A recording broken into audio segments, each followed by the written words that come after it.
Gente, hoje está começando mais um podcast aqui, o Pod Artes, e hoje eu vou entrevistar a Emília. Vai fazer algumas perguntas para a Emília, e é isso. Então, hoje eu vou falar um pouquinho, sobre a Semana da Arte, ou a Semana 22, que é um assunto que muita gente não conhece, mas que faz parte da cultura de hoje em dia, que teve muita influência. Então, gente, para quem não sabe, a Semana da Arte ela é uma manifestação artística cultural. Ela ocorreu no Teatro Municipal de São Paulo entre os dias 13 a 18 de fevereiro de 1922. E hoje eu vou entrevistar um pouquinho a Emília e ela vai falar um pouquinho mais sobre esse evento. Ela vai se aprofundar mais. Tá, então, Kiara, a primeira coisa que a gente tem que entender do modernismo no Brasil, o que foi essa Semana 22? Como surgiu essa Semana 22? E por que desse nome? Então, a Semana 22 foi uma semana, como tu disse anteriormente, que aconteceu entre 5 dias, que foi do dia 13 ao dia 18. Esse movimento aconteceu num período onde o Brasil já estava tendo olíquias, que é olíquias Carlton, que foi uma alternância de poder entre Minas e São Paulo.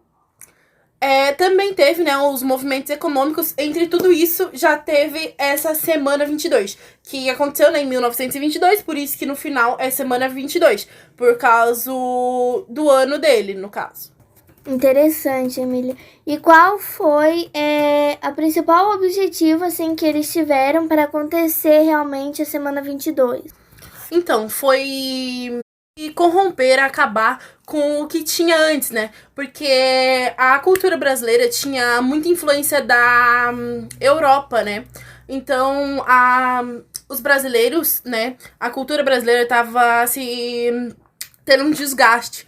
Aí os artistas estavam sendo tampados. Eles fizeram diversas coisas diferentes, como o academicismo, que eles pegavam, escreviam, por exemplo, alguma frase, alguma coisa, com algum erro de ortografia, pois era muito rígido antigamente isso. E daí, por exemplo, se eles escreviam casa normal com C-A-S-A, eles botavam um Z, assim, pra bem causar essa revolução e parar de ter tanto um preconceito, pra não exigirem algo tão culto assim e as pessoas terem uma livre expressão, Pois existia um preconceito sobre isso. Sim, eu li uma reportagem sobre isso também, mas parece que a proposta ela também não foi bem aceita, Porque no início do século XX, até hoje, em 2021, depois de 100 anos, ainda causa espantos durante as aulas de literatura com textos e linguagens de norma culta da língua. Sim, Kiara, mas eu vou me aprofundar um pouquinho sobre o que aconteceu nessa semana. Então, como você também falou, no Teatro Municipal de São Paulo, que é um marco de São Paulo, isso daí, que também é onde fala que é o marco do modernismo no Brasil, é o Teatro Municipal de São Paulo. O festival incluía várias inspirações, mais de 100 obras, esculturas, artistas. Entre eles, a pintora Anita Malfatti, que ela é paulista, e que também era desenhista, gravadora, ilusionismo. Ela foi professora, como curiosidade. Ela teve um marco no modernismo como a estética, que ela mudou bastante isso. Tem a Tarsila de Amaral também, que ela é uma pintora, que ela nasceu em Capivari. Ela foi influenciada pela vanguarda europeia, especialmente pelo cubismo. Com isso, ela explorou, várias formas diferentes, temáticas, cores, típicas, assim, do Brasil, Que o Brasil é um país lindo, rico. Também teve os escultores, que a gente também não pode esquecer deles, que teve o Victor Brecht. Eu acredito que seja assim que fala, não consigo pronunciar, não sei qual é a origem desse nome.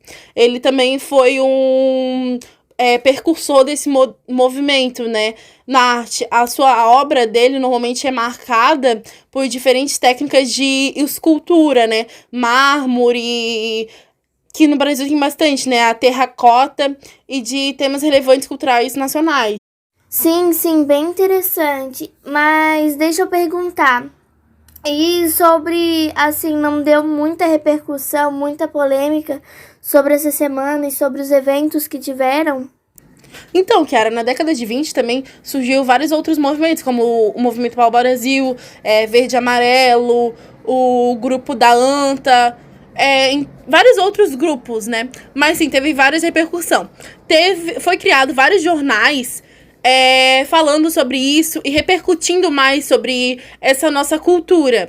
Claro, de começo ela não teve muita relevância, não foi muito aceita. Mas com esses jornais que foram criados, começou assim a ser aceita. E isso é bom para o nosso desenvolvimento, porque é por isso que a gente tem as culturas que a gente tem hoje, né? Se pararmos para pensar, como apesar a gente é um país multicultural, né? Cada partezinha, cada região tem sua cultura, são diversas. Lançada assim, uma revista que foi 3 meses depois da Semana da Arte Moderna. A revista Kravchon, eu não sei falar o nome muito bem, né? Mas eu acredito que seja assim. Que ele foi usado para vincular o modernismo brasileiro, que também era uma ruptura com a arte e a literatura clássica europeia que eram adotadas no Brasil naquele período, né? Uma coisa interessante sobre essa revista é que um dos organizadores era Oswaldo de Andrade. Ele era um escritor, né, um poeta, e ele era dramaturgo brasileiro. Bom, e eu espero que depois de hoje as pessoas tenham entendido um pouco mais sobre a Semana 22 e a sua importância pelo marco e um pouco da história do Brasil, que muitas pessoas não conhecem ou acham que não tem muita relevância pelos dias atuais. Porque até hoje muitas pessoas não têm a livre expressão, né? Não podem mostrar seus talentos ou que muitas vezes são ocultadas, né? E é isso, então. Muito obrigada pelo convite e espero que tenham gostado. Então é isso, gente. Espero que vocês tenham entendido a Emília, porque ela explica muito bem. Muito obrigada a todos que escutaram até aqui. Obrigada, Emília, por